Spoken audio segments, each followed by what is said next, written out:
తుక్కుడు పచ్చడి వేస్తున్నామా? ఓకే అమ్మా. 1 స్పూను మెంతులు, 2 స్పూన్లు ఆవాలు డ్రై రోస్ట్ చేసుకోవాలి. చేసుకుని ఇప్పుడు వేయించుకుని తీసేసుకోవాలి అట్లా. ఇదిగో వెల్లుల్లిపాయలు 2 పచ్చివి వెల్లుల్లిపాయలు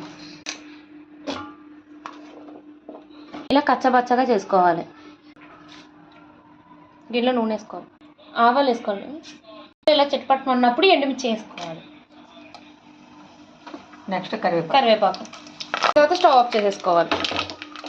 ఆయిల్ వేడిగా ఉన్నప్పుడే వెల్లుల్లిపాయ మామిడికాయ తురుము వేసుకోవాలి. కూడా వేసుకోవాలి. సరిపడా కారం, సాల్ట్ వేసుకోవాలి. అన్ని కలుపుకున్నాక ఇందులో ఆవాలు చల్లారిపోయి మిక్సీ పట్టుకోవాలి. అది పౌడర్ చేసుకున్నాం కదా ఆవాలు మెంతులు, అది వేసుకోవాలి. బాగా కలుపుకోవాలి. ఇలాగ డబ్బాలో ఆయిల్ వేసుకుని ఇది మొత్తం అంతా స్ప్రెడ్ చేసుకోవాలి. అప్పుడు బూజు పట్టకుండా ఉంటుంది. లవ్లీ కప్పు ఇలా కప్పులో తిని లాస్ట్కి అది అలాగా అన్నం